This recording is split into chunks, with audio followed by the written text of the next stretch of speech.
Yo, we live on location, Charlotte, North Carolina. And you know we had to come down here to get a legend on hand. We got Baltimore's finest, one of the first to do it in the Charlotte Hornets organization. We got the legendary Muggsy Bogues in the building. We appreciate you, OG. Oh, appreciate you guys having me, man. Man, we appreciate you coming on the show. Like, not only a fan favorite, you one of our favorites to ever play in the game. So, man, we appreciate having you. And I appreciate you guys having me on, man. I'm a big fan of both of you guys, man. I'm really proud of you guys. when you first got to the league, who was the first person to bust your ass?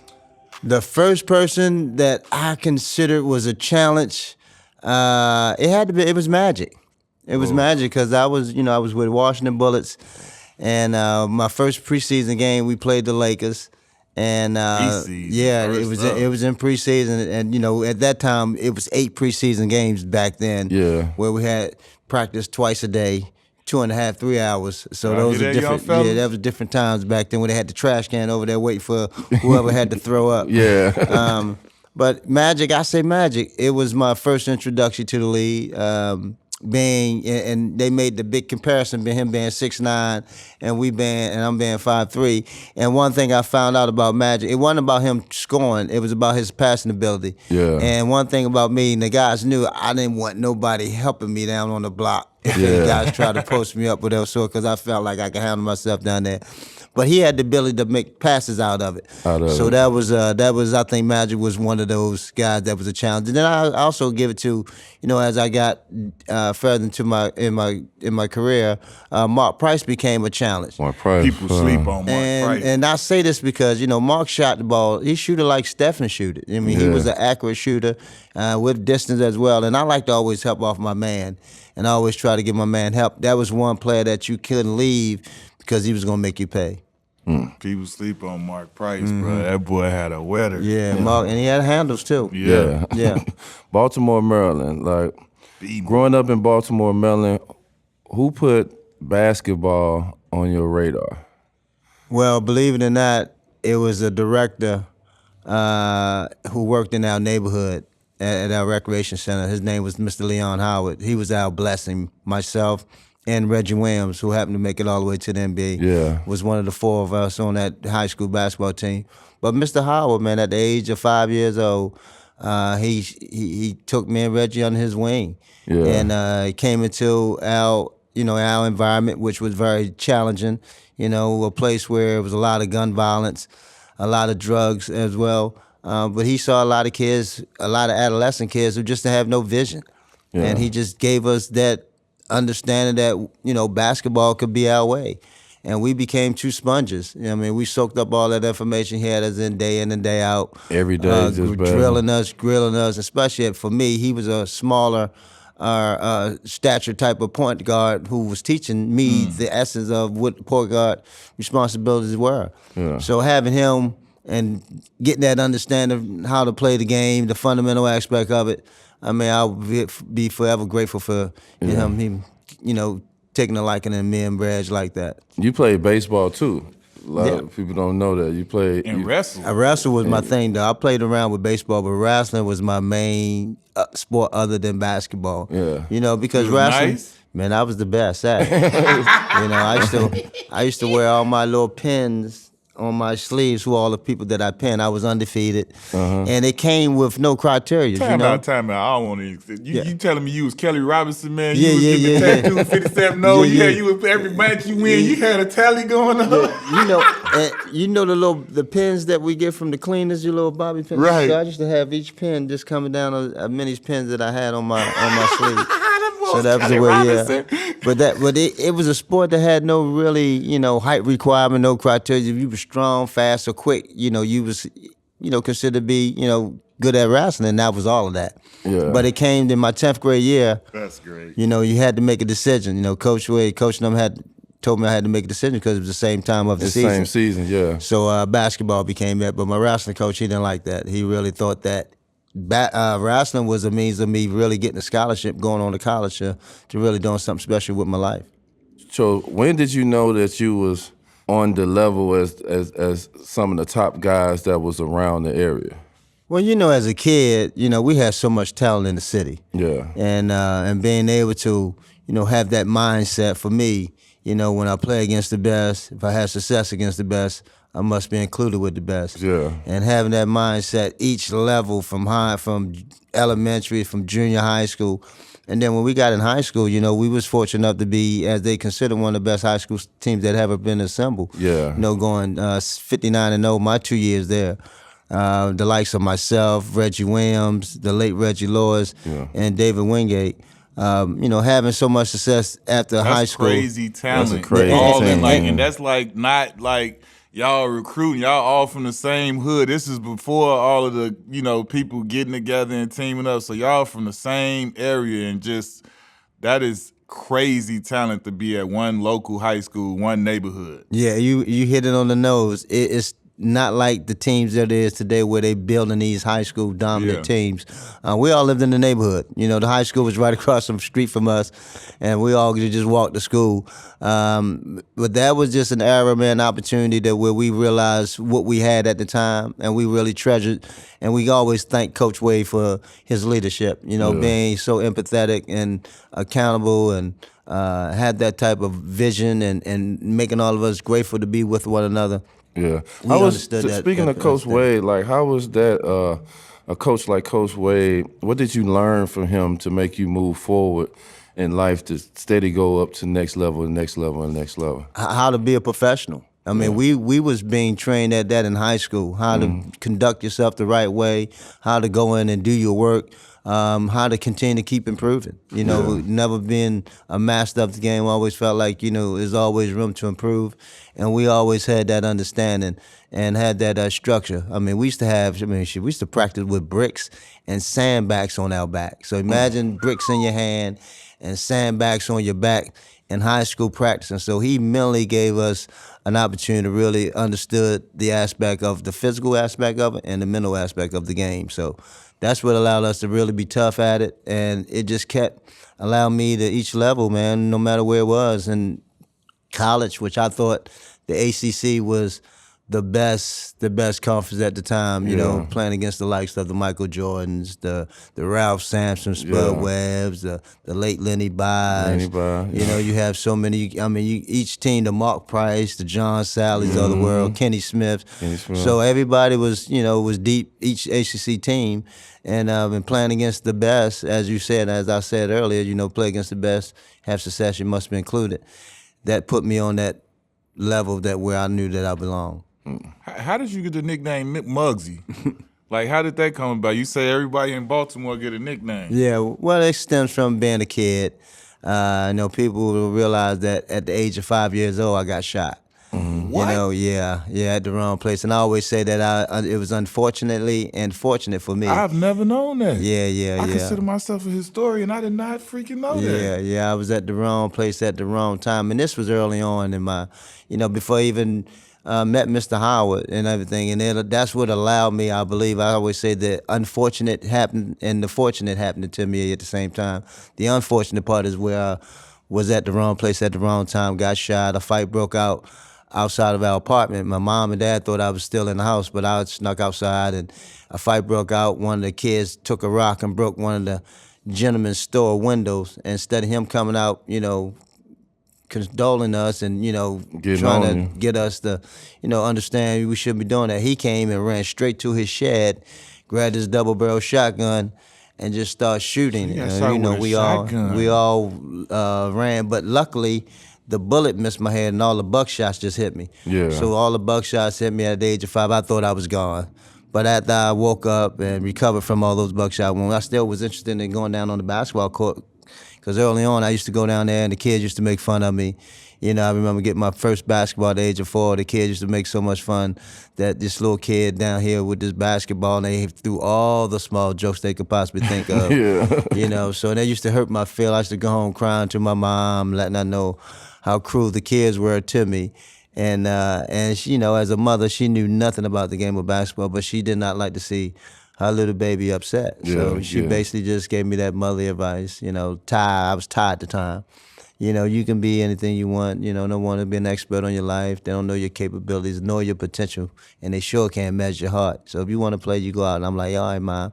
But that allowed me to keep going back out there.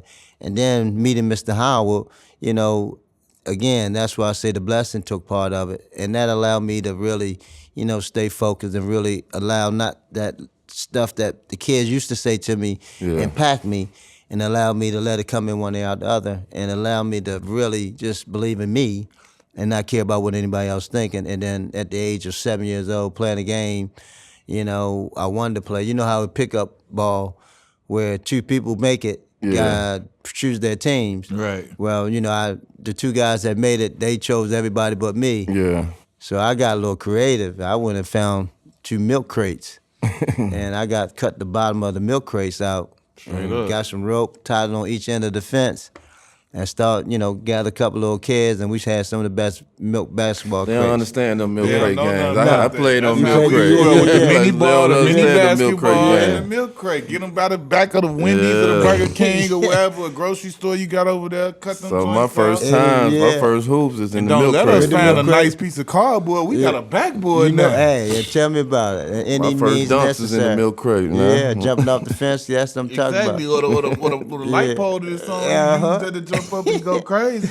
But one of the kids, one of the kids had on the big basketball court had to leave. So one of the kids, you know, say, "Hey, you little shrimp, you want to play?" So I'm like, "Yeah," but I remember these was the kids used to make fun of me. So I go over there and I couldn't wait to play against the kid. And the first time he dribbled the basketball, I stole it from him and laid it up. Yeah. Then, you know, he thought it was a fluke. Then he tried it again. I stole it from him again, gave it to my teammate. And then the kid just stopped and said, "Man, you mugging everybody." And at the same time, a show used to come on called The Bowery Boys.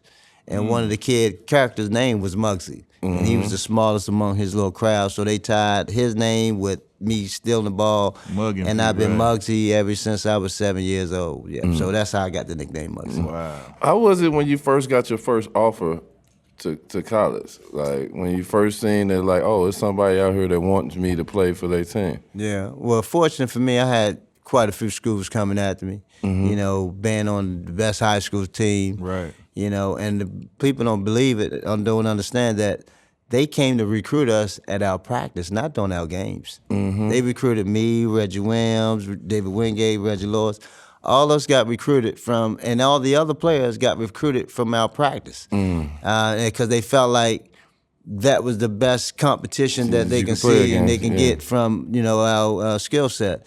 And when they all came in, I always wanted to make sure they talked about me leaving out, no matter who came through the door. The Georgetowns, the Carolinas, the Georgia Tech, the Wake Forest. But Seton Hall was after me as well. P.J. Calissimo was the coach at that time. Terry Holland was after me. He was at Virginia. But Wake Forest was the best situation. You know, also Boston University, Rick Pitino, they was after me as well. He was there. Was it almost somebody else than Wake Forest? Did you almost go It almost was Seton Hall. Seton Hall? Seton Hall. It almost PJ, became huh? the PJ, and crazy the way it all worked out. I got an opportunity to play for PJ when I went to Golden State. Golden State, yeah. But Seton Hall almost became the school that I've almost went to. But Wake was the better situation, you know, because of this situation. You know, I knew I was going to play. I knew my mom, you know, my pops got put in prison when I at the age of 12 years old. So I knew him and my mom, they could just turn on the TV where they were at home and watch me play every Saturday. So that was one of the major decisions, along with the academic capacity. How special was it for you guys? Like you say, y'all all from the same hood, you know what I'm saying? Grew up across the street from the school. How special was it for you guys to do that, to get together, to become the number one team in the nation, to have all the colleges coming to practice? Like, you know what I'm saying? It's like the hood, you know what I'm saying? We being real, like you got them coming to the hood to see you far and wide, and like y'all the number one team in the nation. Like, could y'all have ever imagined that y'all was going to achieve that with each other as youngsters? Well, believe it or not, because we all competed against each other. You know, me and Reggie, we lived in Lafayette in the projects. David Wingate and Reggie Lewis, they lived up on the hill, which was another community called Cecil Recreation Center. So our recreation center always compete against each other in the summertime. But when it comes high school, we all, was able to go to the same high school because of the proximity of the school. Yeah. But it was just a great feeling, man, knowing that not only that we competed as kids, but we formed together as teenagers. We was able to accomplish a goal that not many was able to do. I mean, they got a documentary of us called the Baltimore Boys. And that showed you, all the challenges that we went through in order how we able to still stay focused and accomplish our goals. And man, it was such a surreal moment during that time, playing with each other. What made you take the challenge on defense so much? What gave you the urge to be like, no, I'm starting off with defense before anything, and focusing on defense, wanting to guard some of the best players to play the game. Like you stopped Johnny Dawkins he had 51 games in a row of double digits, and you stopped him from getting double digits that game and broke his streak.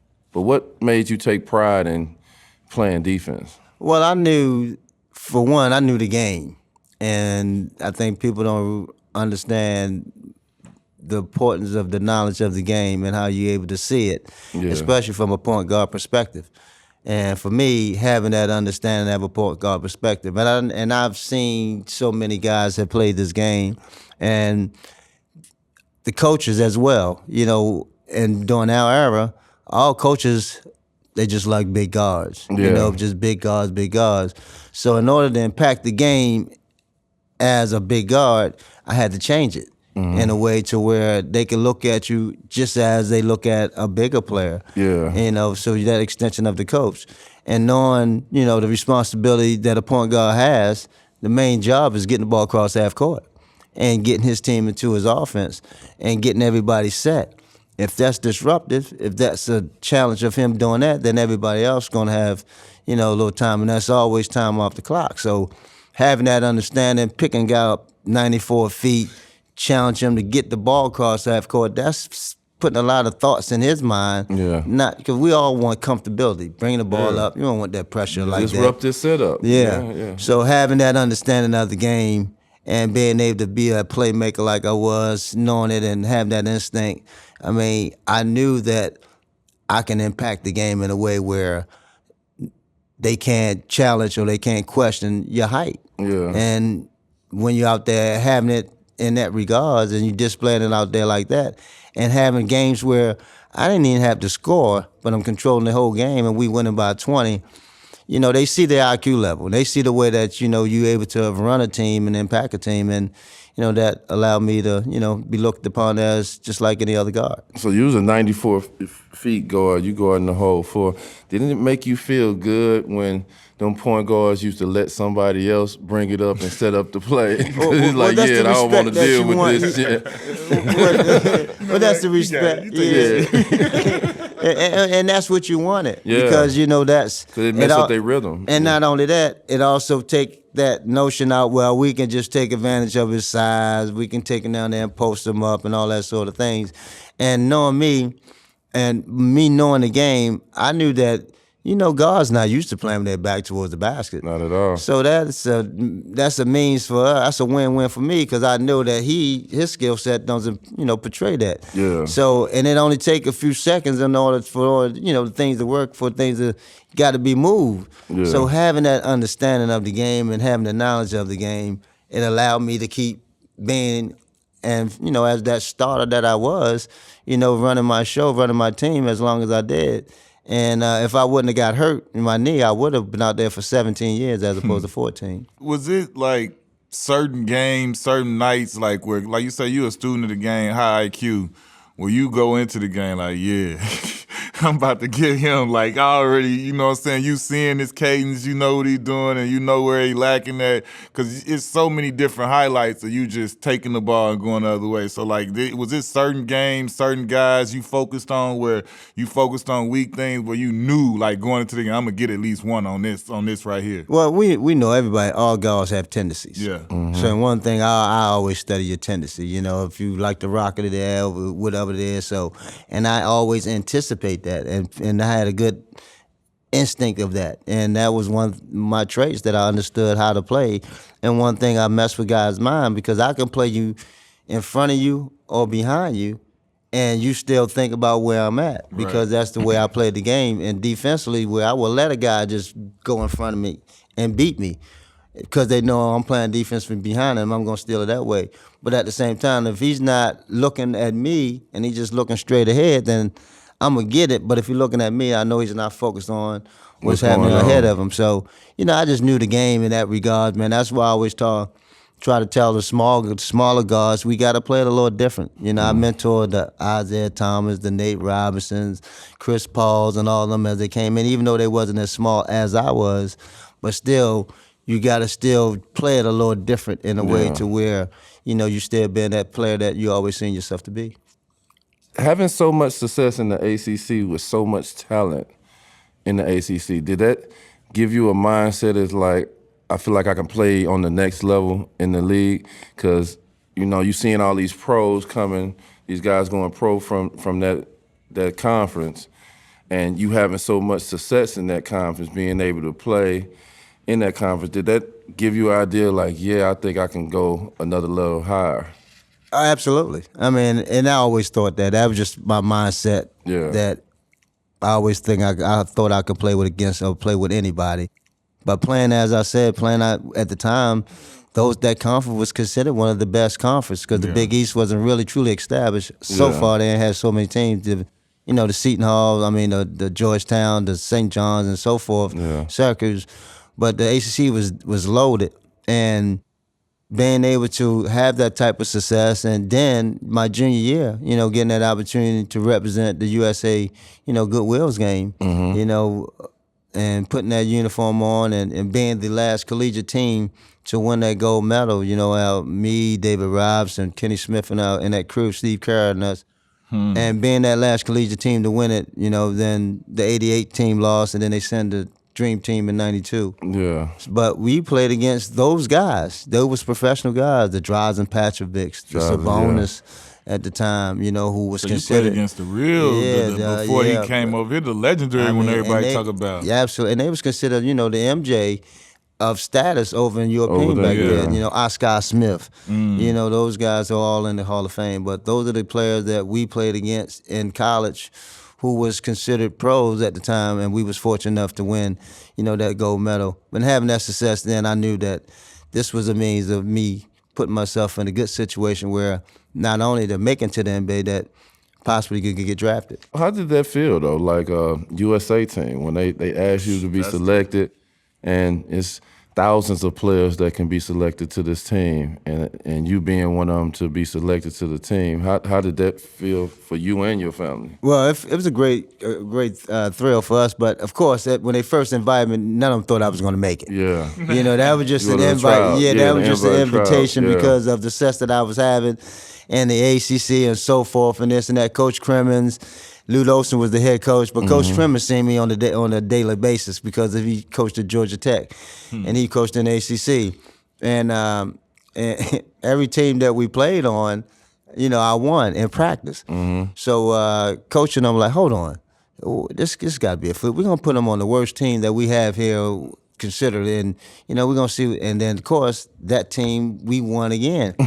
So it came down. It was myself, Brian Shaw, Steve Kerr, Tommy Amaker, Mark Jackson. It was a whole slew of us, and I was of course one of the 4 or 5 guards that was selected. Myself, Steve Kerr, Tommy Amaker, Kenny Smith, and then Brian Shaw was the alternate. Yeah. So we it was a great opportunity to represent the USA team that year.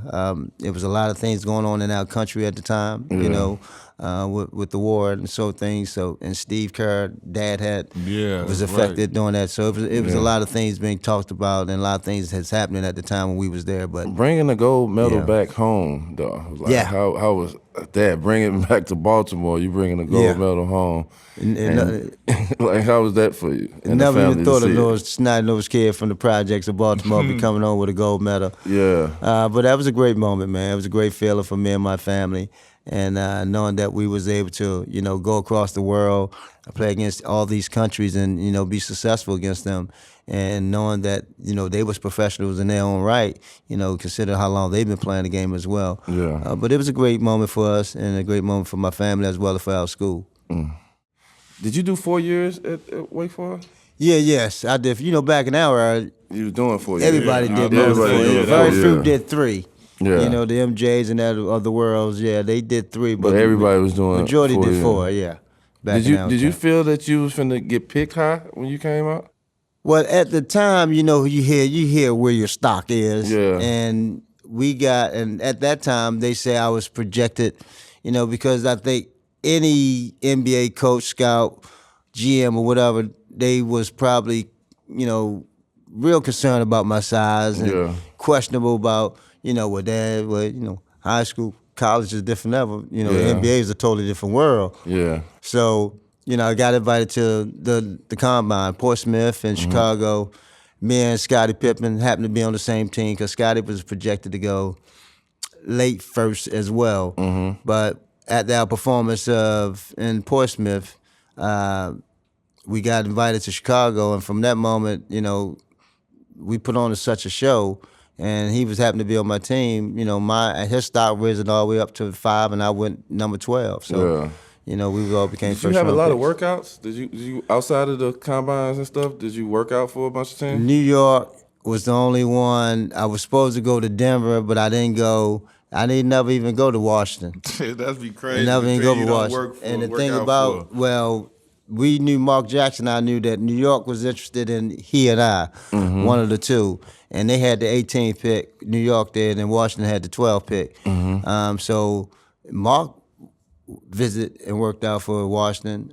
So he thought that he was going to go to Washington. I thought I possibly was going to go to New York, but vice versa. We both went home because, Baltimore right up, in the backyard of Baltimore, Yeah. D.C., and he went home to New York. So, I How got was a chance that? to play. Yeah. How was you that getting drafted and you drafted at to home. well, it was the Bullets at the time, but that's like you say, it's Yeah. the crib. It's kind of like the back door to right there. How Yeah. was that going back home? It was another surreal moment. I mean, here it is. For one, getting drafted, the weight of the world felt like it was lifted off your shoulders. Being able to put that hat on and do it like all the other guys do it, and go shake Commissioner David Stern's hand and all that. So that was a great moment. And doing it with me, Reggie, and me and both of the Reggies. We Yeah. all got drafted in the first round, which made history. 3 guys in high school got drafted in Crazy. the first round, which was unbelievable.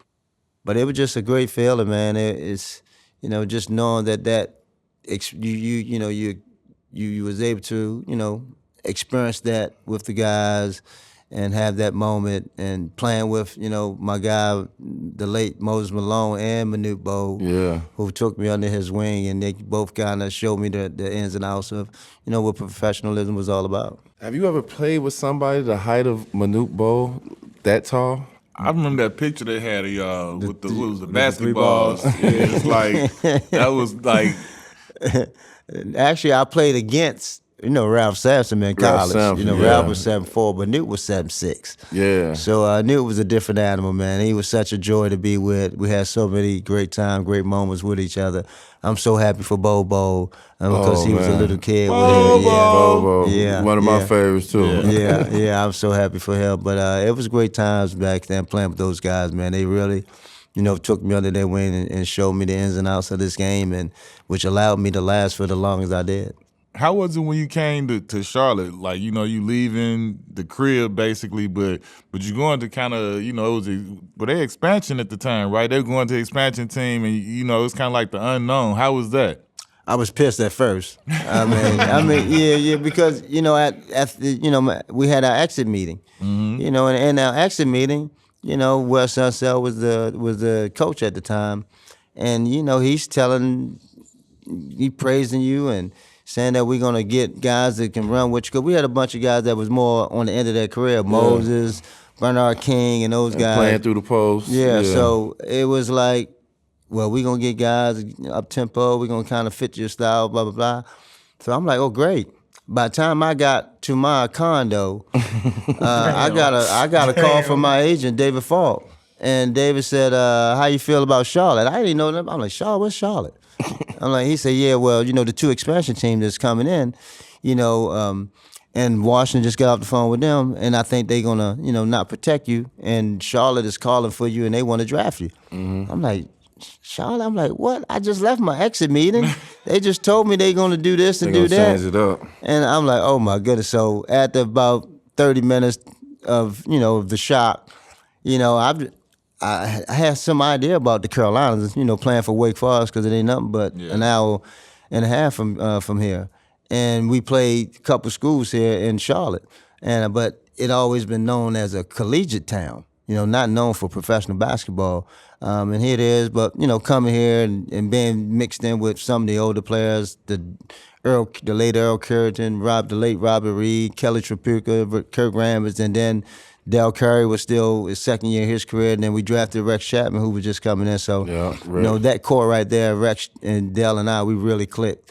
And that became, the cornerstone of our franchise for a minute, as we was trying to establish ourselves.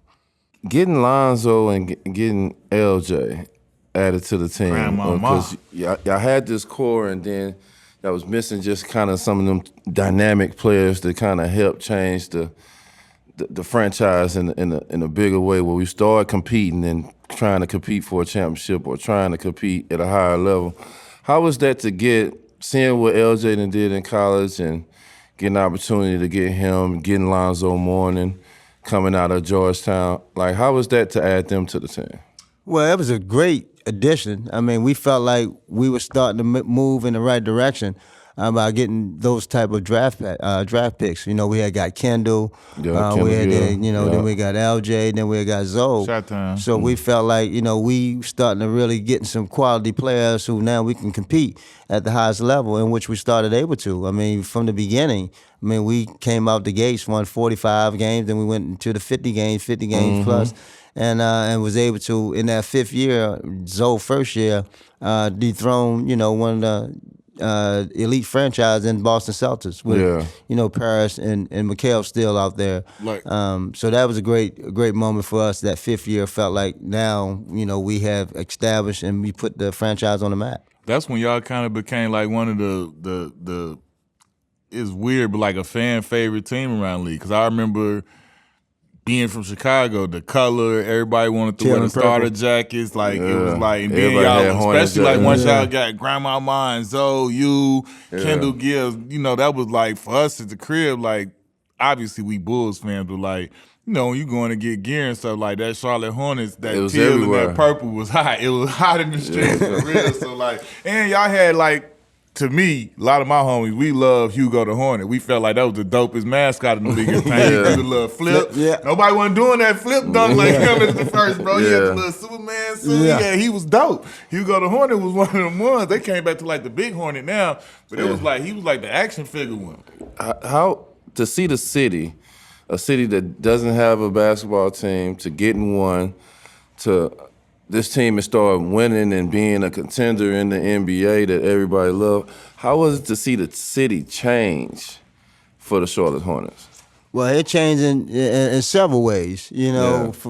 For when we came in '88, I mean, we led the attendance for the first 9 years. Because we had 24,000 in our arena back then, and we had 10,000 on the wait list. And then all of a sudden, the franchise left and went to New Orleans in 2002.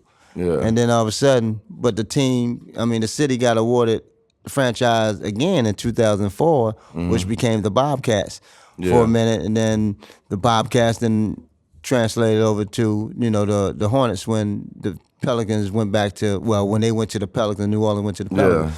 So the city went through a transformation and a lot of things. And I think once the Hornets namesake came back, that's when it really took back off, and the people really got behind that product because that's what the product they know, the original product, and that's what they knew built. about, and they really loved that teal and purple. They truly did. I love it.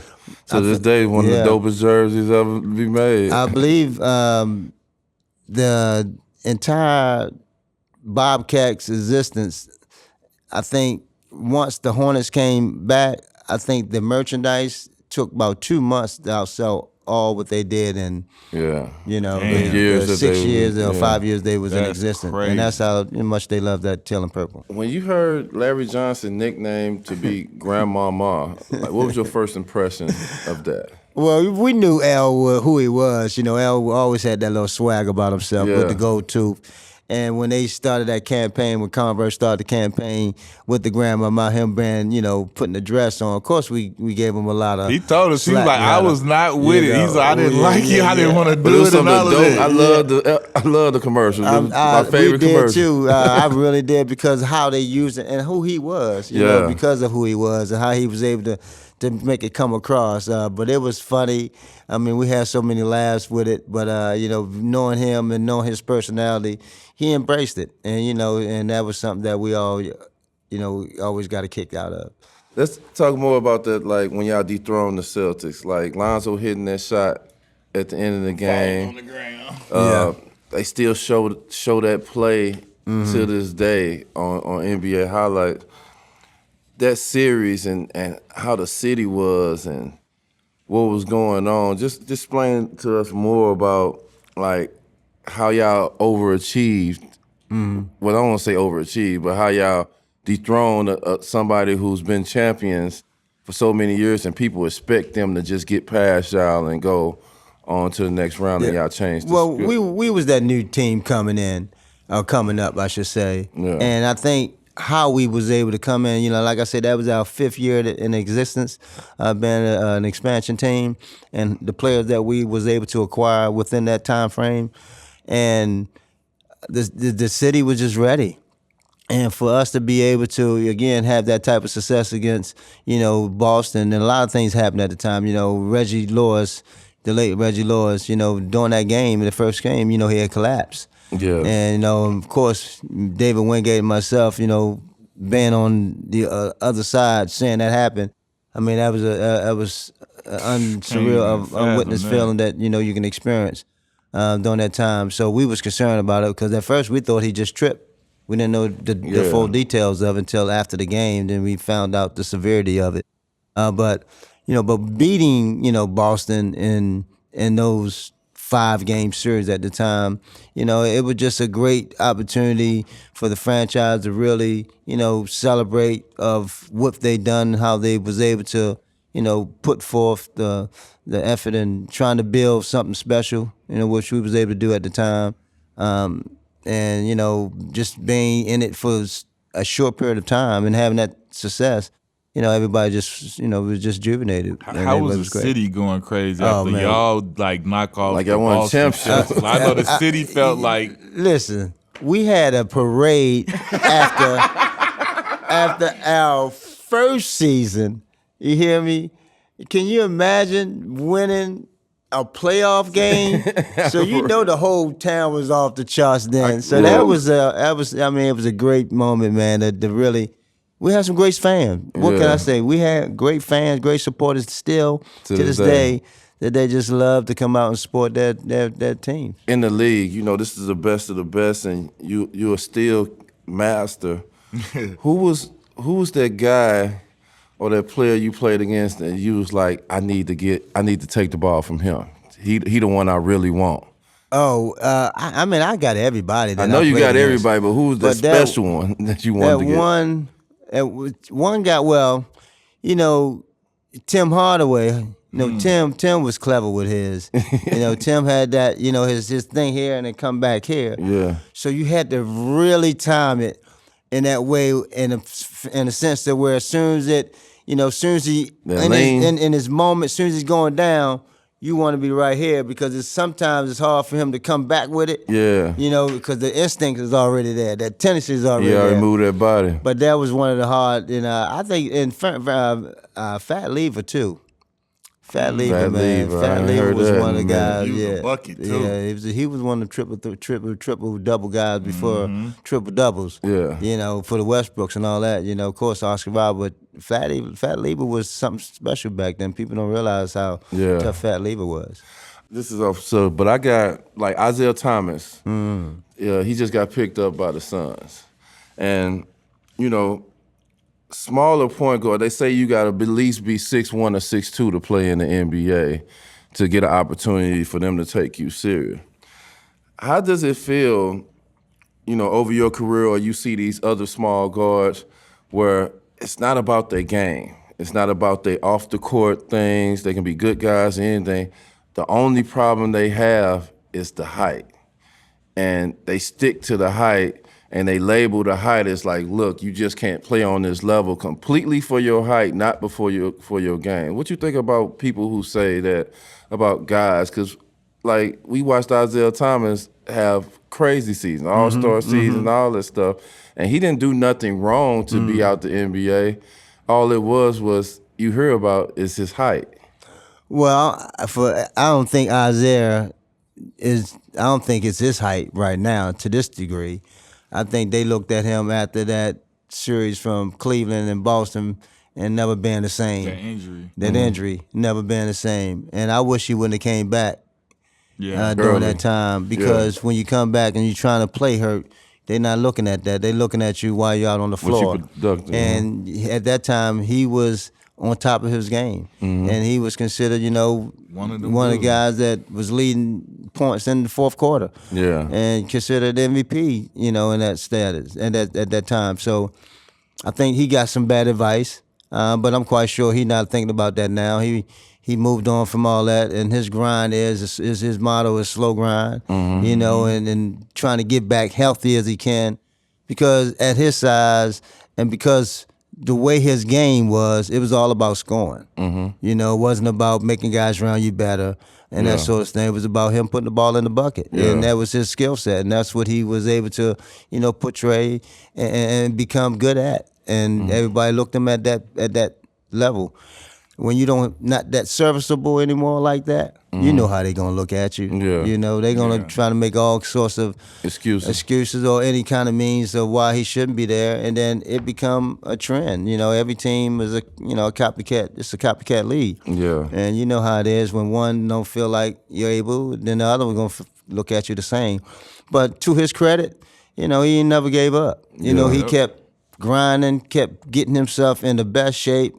Kept, looking like the old Isaiah, his movement, and, then when, he went to, Danny Ainge gave him an opportunity, he went to Utah, in the G League, and, put his pride aside and just kept balling, because he's still passionate about the game. When you see a guy that's still passionate about the game, it's beyond the money. And that's what you say. That's what you love about it. I'm super happy for Isaiah, and like you say, because there was people, social media, people trying to crack jokes, talk stuff, and put him in memes and stuff. My boy, like you said, head down, and he put his pride aside and he stayed down, and like he getting opportunities. So I'm super happy for him, man, because he definitely, like you said, he never let it get to him. He stayed in that gym and kept working, man. And this is one of them stories where, like, you got to be happy to see it come out like this and he get that shot. And who knows what the future holds, but just to get to this point, like, you know what I'm saying, that was to me, that was validation that it was worth all of the grinding and everything he was doing. Absolutely, because he came through Charlotte. He had a little stop here in Charlotte. Came here and did really well, man. It was, very positive, uplifting. I think Melo benefited from him also by being here. So, Isaiah IT, man, he got a lot to offer. How does it feel to inspire so many small guards and to get them to believe, like, oh, it's possible for you to make it to the highest level when, like I say, height-wise, everybody always strikes you out when you're playing with so many guys that's 6'9" and 6'8" and so forth on, but they always mention your name. Like, you can be the next Muggsy Bogues. You can be the next person that can really make it and have success at the highest level. How does that feel to just hear that and everybody have you at that stature? Well, I'm on it. I truly am. I'm truly on it, and I'm on it in regards mainly because I was able to do it. If I'm able to do it, why can't you able to do it? Yeah. If I'm able to do it, you should be able to do it as well. It's not about the limitation that you put on yourself. Others going to put that on you.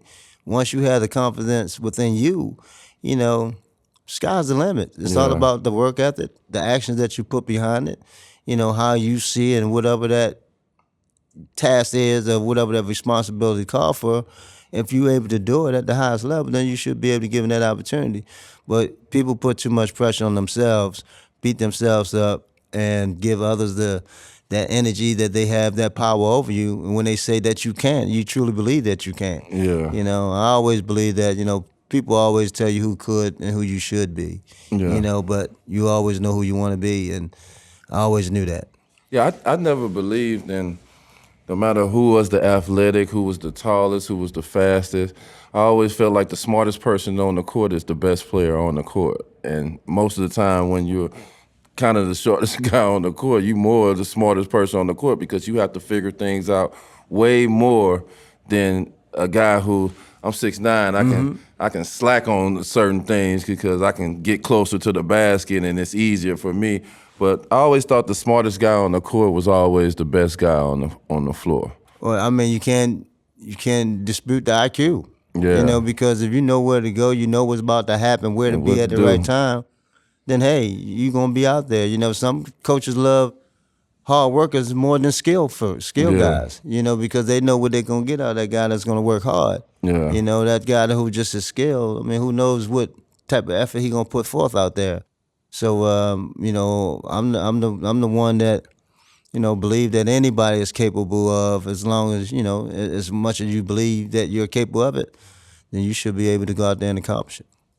Tell me this: not a lot of people get a chance to do what you've done. Like as far as even your peers, you kind of helped build the whole foundation of a franchise. You know what I'm saying? Like when people think of Charlotte Hornets and that whatever the first rendition of you part of it. So like, how does that feel to know that you built part of that foundation? Now you live here, you see what's going on, how it's grown, how the city's grown, and everything like that.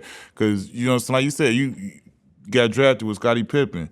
Bulls have been in existence forever at that point. You know what I'm saying? Like you got a chance to even though you say you was pissed when you first found out, but like, in hindsight, you got a chance to be a part of something that people don't really get a chance to do, be a part of the first of something. And how does that, you, all these years later, still here in Charlotte, looking at everything that's going on, and you was a part of the very beginning of this?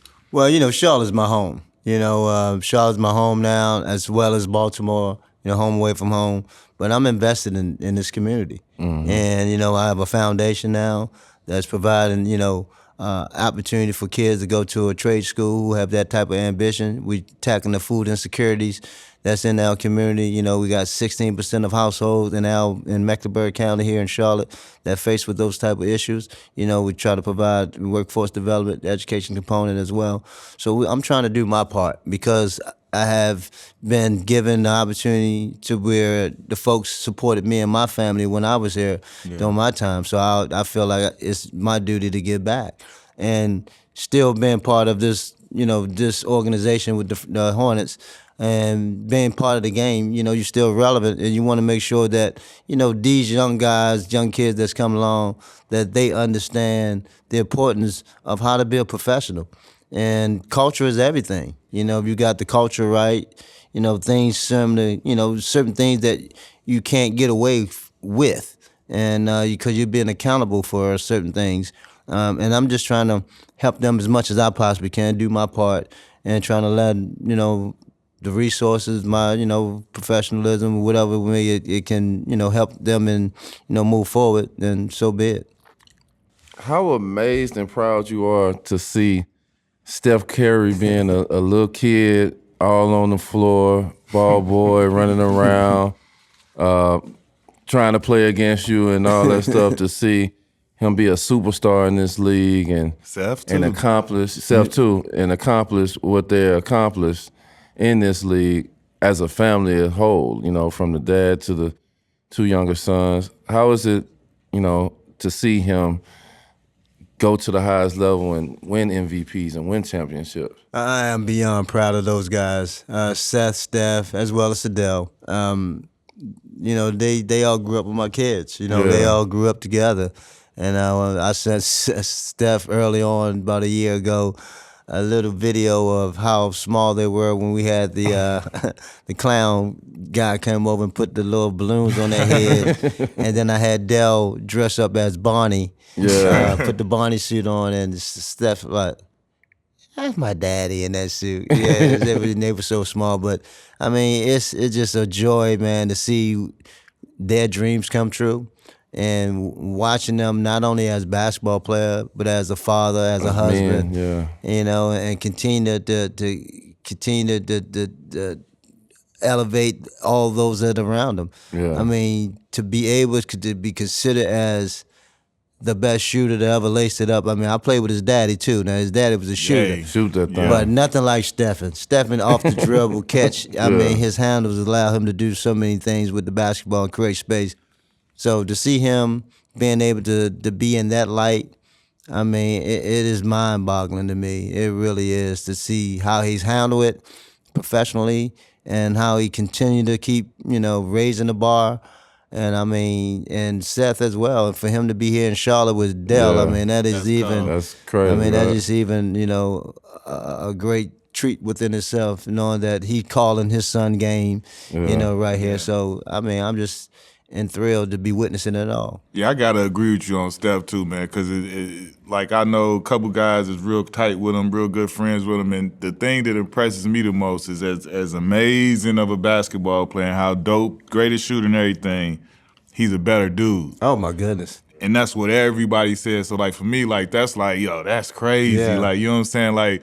You like, you know what I'm saying? Like to really be that like full all the way around, like shout out to the Currys. They did a good job. Sonya and Dell, they did an amazing job raising those kids. Which one is a better movie, Space Jam 1 or Space Jam 2? You gotta ask me that. You know what I'm gonna say.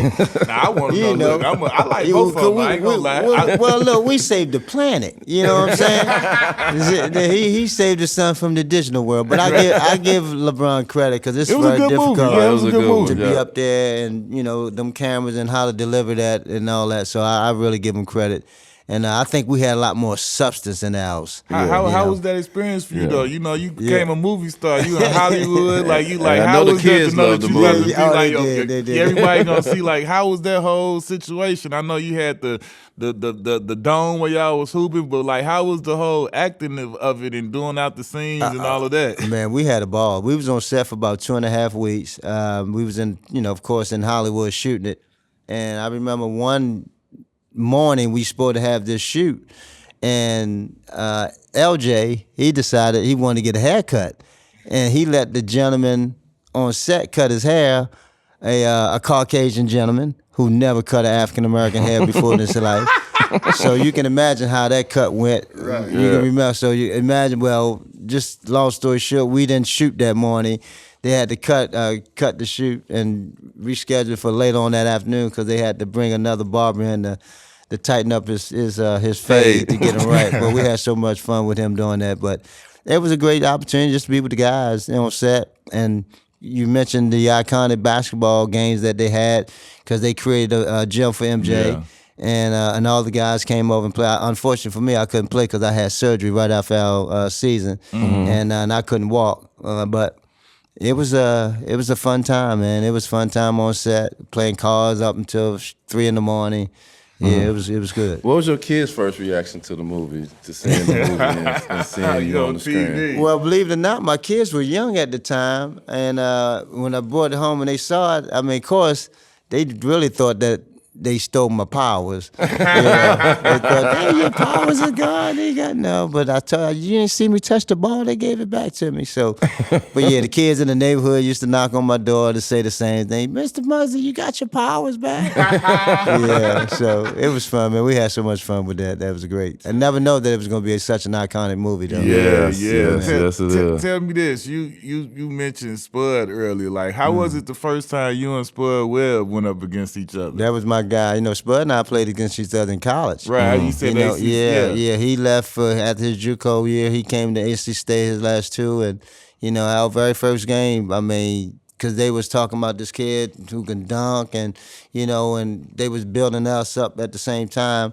But I always respected Spud, and to this day now, we're really very close as brothers. But seeing a small guy that has different skill set than myself, but able to still impact the game the way he did. We had Michael Adams at the same time. Michael Adams, too. Michael, That was Michael, he was at Boston College. That Yeah. was a Mike was something special back then too. So, but us three was coming up during the time when I was the youngest out of them.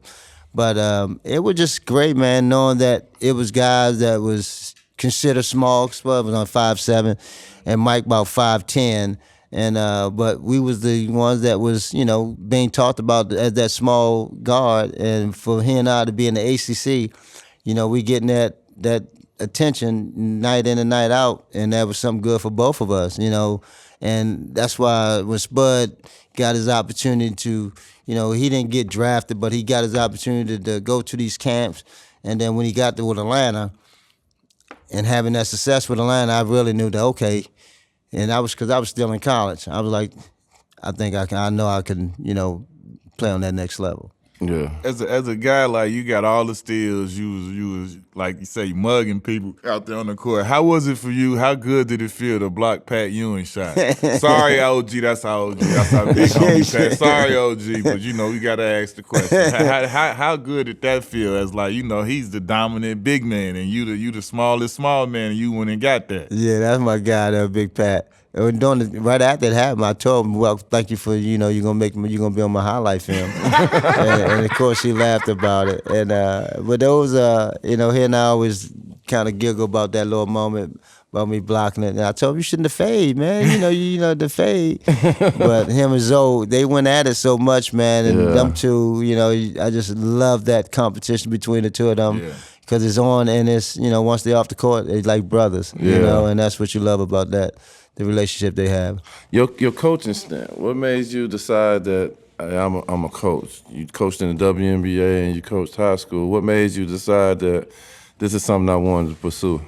At one point, I thought I was going to probably still be coaching, because I always felt like I was an extension of a coach. I was a coach while I was playing.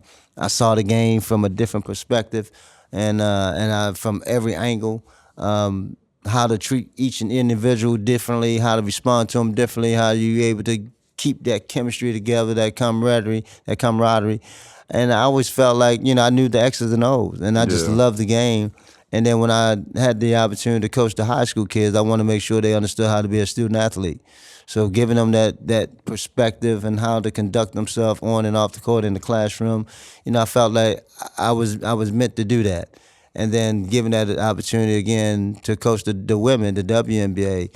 And, you know, that was an eye-opening within itself. Yeah. Because they are true professionals. Yeah. And watching how they come to conduct their work Very day in and day out. skilled, too. Very, very skilled. They Fundamentally sound. very fundamentally sound. And that's one of the things that the men shy away from. They need to understand and take notes from the women, because they're very fundamentally sound. And they're very athletic, too, these You would days. be like, we say that and people laugh though when we say that the women are more fundamentally sound than men. Man, y'all capping, I'm like, no, bro, like, serious, like. Ain't know how to do it. Yeah. I mean, because when you got athletic ability, you know, you tend to focus on that and You rely can on skip that steps, more like you than was you. talking Yeah, about. you You skip steps. Yeah. Yeah.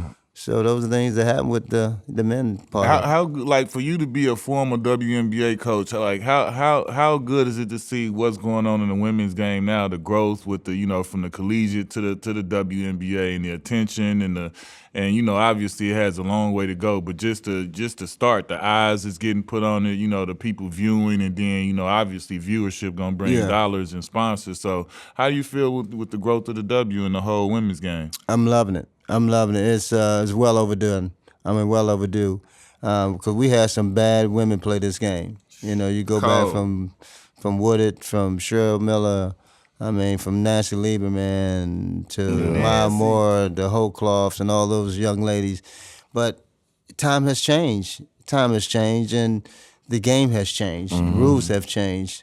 People are allowed to play the game differently. Yeah. The emphasis of the game is different. The 3-ball emphasis is different, which is Steph has allowed now, for whatever reason, people consider that used to be a bad shot. Yeah. Where coaches see a skill set in a player and see the consistency of that player and allow that player, not all, that player to, you know, to play their game. They encourage you to shoot 10 threes. I'm telling you, and you got a player like, you know, Caitlin Clark, and, you know, Juju on the rise, and, you know, the girl Paige still there. Yeah. And then you got the success what Don has done in South Carolina. Unreal. I mean, the TV the games, the eyeballs have been drawn to the game, and that's going to increase the attendance. And now with the league going in with their new TV rights coming up, can make a big push because you got some Angel Reese, you got some very prominent women that's coming to the league. They need more teams too because they know. And the thing about it, you used to be known as a team, but now you're getting known as players. So when the intention to be known as players, or players are bigger than the team,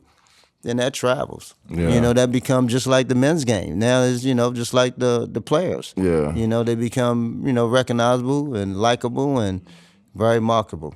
You came in with Manute Bol. To see a guy like Wemby be 7'5", 7'6", out there dribbling, shooting threes, doing what he's doing. How is that to see? Because you remember coming in with Manute Bol, and now the game didn't evolve where a guy like Wemby is playing like he's playing a three or something like that. Yeah, and that goes from the evolution of the game. Though. Yeah, the evolution of the game. The game has changed. The skill set of players have changed. As you alluded to, our centers back then, they played with their back towards the basket. Yeah. These centers are facing up, because of the way the game has evolved and the rules, how they allow you to play. But also, guys are now, they just not looking at a certain position. They looking at how do I get better as a basketball player, and thinking about, Wemby is, he was watching Kevin Durant, and those guys, and Kevin Durant 6'11" himself, straight up, hound the ball the way he hounded. So you gotta love the beauty of the game, man. I know a lot of the old school guys, we kind of, hop on certain things, but the game is what it is. It's a TV. It's for folks that's home now watching. The only thing I wish we got back to a little more emphasis on the defense part of it, to where you give that player a little more fair chance to compete against some of these talented offensive players that we have in our league. Start, bench, trade. You got to start one, bench one, trade one. All right. Michael Adams, Spud Webb, Abdul Rauf. Oh man, how come on, you gonna have me bench one of those? Or come on, or trade one of those? Oh my goodness, I can't bench none of those. I mean, okay, we got Spud's my man now. Spud, so we got Spud. What's Spud, Mike Adams. What's the start? Trade. Okay, I'm gonna start. I'm starting Spud because that's Spud. We got I'll trade. We're gonna trade and bench. You say bench, trade, and start. Yeah. Oh my goodness. Well, I got to go with my older cats. I'm gonna go ahead and start. I'm gonna trade. I'm gonna trade Michael and bench Rauf. Chris Rauf, yeah. I like all three. Man, all-time man, five. you gave Carter, man, you gave me three of my favorite guys.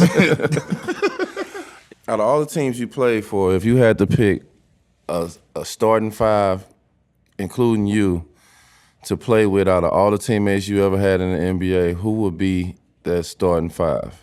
Who would be the other four guys you would play with? On all the players I played with? Yeah, all the players you played with in the NBA. Okay. If you had to pick four guys to create a five with you, who? Okay. Can we have one guy come off the bench? Yeah, you definitely can. Okay. I got Vince as my 2. Okay. All right. I got LJ as my 3. I got Oak as my 4.